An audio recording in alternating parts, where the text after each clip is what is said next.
What is up, people? You're watching cricket.com with me, Avnish Hegde. Hope you guys are staying fine in this moment in time. And of course, we wish you well wherever you are. And today we have Mark Butcher with us. Of course, he was part of the Critics Manless machine, but it's none of that today. It's more of the serious business and the aftermath of IPL 2021. We'll jump straight into it with Butch. Butch, first and foremost, how are you? Are you keeping well in this moment of time? Yeah, all good. I've had my first vaccination here, and things are slowly getting back to normal in the UK. Cautiously, which is right and good. But obviously, we're all keeping a very close eye on what's happening over there in India, and our thoughts and prayers are with everybody. It looks horrendous. Yeah, absolutely it does. And let's get to, of course, some of the most pressing issues and just get your talking points on it, because of course your fellow compatriot Nasser Hussain came out and said that the IPL shouldn't have been played in the first place given what's happening in India. Do you agree with that sentiment? Look, I mean, I think they're probably a week late shutting it down. It's kind of not useful to throw blame around, etc. But you could see in the last 10 days, you could see the way the curve was going, and the complete lack of resources really for people to get hospital beds and oxygen, etc. It was plain that it was critical and only going to get worse. And on the one hand, you can say, as was said by the BCCI and the board, that you're trying to bring a bit of joy and a bit of a distraction, a bit of a diversion for people while the pandemic rages. The only problem that I had with that as a reason to keep going was that all it takes is for sort of one member of production staff, one player, one breach of the bubble, and the disease gets in, and suddenly you have this massive resource that is using up, that's using up sort of all kinds of different resources around India to get the competition on. There is suddenly another burden upon services that are being stretched for people on the outside. And as it turned out, you have a few positive tests. Extreme measures have to be taken in order to safely get the players involved, or the staff involved, safely to hospital so that they can be taken care of and looked after and tested properly. And if you multiply that by the amount of people there are involved in putting on the IPL, all of a sudden you're adding this extraordinary extra strain to a situation that's already out of control. And so you could see that coming, and therefore it was inevitable that it was going to be shut down at some point. I'm glad it's happened. It probably should have happened a week ago, but the right thing has been done finally, I think. Yeah, I think the BCCI president earlier today confirmed that maybe it was air travel which was a real catalyst in this so-called organisational disaster. Now, a few players, in fact, like Adam Zampa, have compared it to last year's IPL, which was in the UAE, Butch, and they felt more safe and secure in that bubble. And the rumours which have been spilling out of why the bubble breaches happened this year has been shocking. Faulty trackers, air travel, of course, being a predominant reason, and not to forget things like in Delhi, for that matter of fact, the team's training there, they use the Roshnara training ground facility, and that was breaking the bubble itself. So this, of course, doesn't look good for BCCI, given the fact that the World Cup's around the corner. No, it doesn't look good. I mean, the UAE, because the venues were fixed, you weren't having to get on aeroplanes, you weren't having to mix with the general public in airports. India being just the very nature of India, of travel in India, with the huge volume of people and the vastness of the areas that have to be covered, there is risk there every single time. And so in the UAE, if you've got two venues close together, people don't have to use aeroplanes to get between one state and the other. It's all kind of self-contained. It's easier to keep tabs on. And so, yeah, I mean, that's the first thing you think of, isn't it? Whenever something happens like this, you think, well, can it be moved to the UAE? They seem to have their stuff together. As far as the players are concerned, I mean, at some point you start to worry about getting home, don't you? And I think that has been rife in the last 10 days, 2 weeks, because countries will have their rules and regulations, their traffic light systems for travellers coming in from certain countries. I know the Australians, it's impossible for them to get home from anywhere, let alone from a place where the pandemic is raging. And as well as they've all been looked after in bubbles, and the hotels are fantastic, and hospitality is wonderful. You're looking out your window, or you're turning on the news, and you're seeing this carnage going on out there, and you can't help but thinking, I really ought to be at home. And so it becomes an impossible thing to maintain, I think.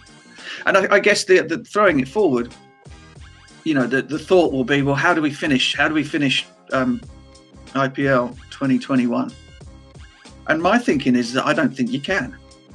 The World T20, as you mentioned, hopefully will be in India in October. The Indian cricket team are going to be in England June, July, August. All of the international sides will have their warm-up matches, tours, etc. Hopefully, in preparation for the World Cup. And then the international calendar rolls on. There simply isn't room to kind of shoehorn. What do we got? That's probably 6 group games plus the playoffs to go. And I think as much as we've always tried as much as we can to kind of juggle the cricketing calendar so that we can fit things in that get postponed and pushed back. I think at some point you just got to go, you know what, we're going to have to say no this time, and allow a little bit of breathing space.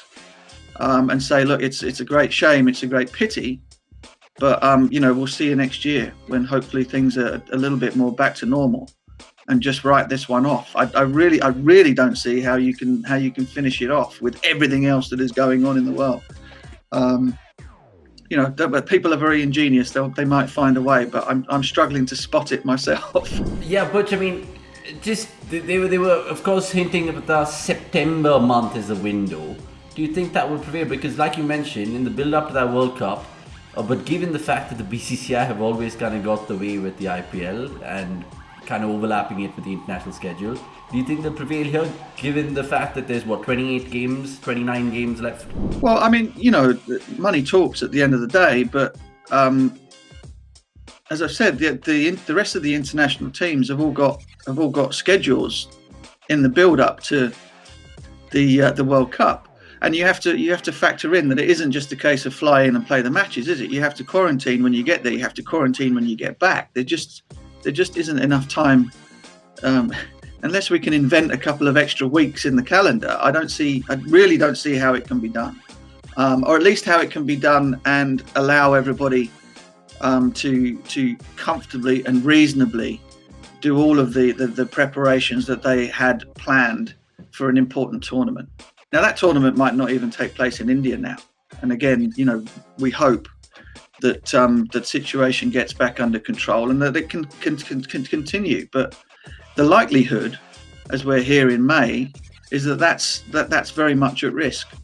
And so all sorts of other logistical considerations will have to come into play, all of which take time, all of which will also rely on players and cricket boards around the world from kind of bending over backwards in order to shoehorn that in. But you just have to watch this space. I have no idea whether or not that politically that'll be possible. My feeling at the moment is that it won't. Okay, and lastly, before we let you go, just paint us a picture of how the ECB did it last year, because of course we understand their stadiums have hotels adjoined to it, be it the Emirates Old Trafford or even I think Southampton at the AJ Sports. So tell me about what the BCCI have done wrong. Were the ECB following a different bio-bubble structure compared to what the BCCI have done for the IPL? I mean, how did they get it right and in India get it wrong? Or was it just the pure number?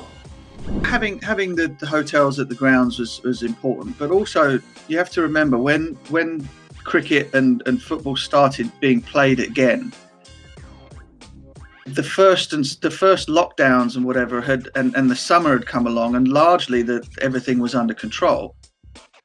And so you didn't have a situation where if somebody tested positive at the Aegeus Bowl, there wasn't going to be a problem getting them a bed in the local hospital. That was not the case. That was fine. And this, I think people need to understand this, that it's not all about the cricketers and the production of the IPL. It's about what's going on the outside.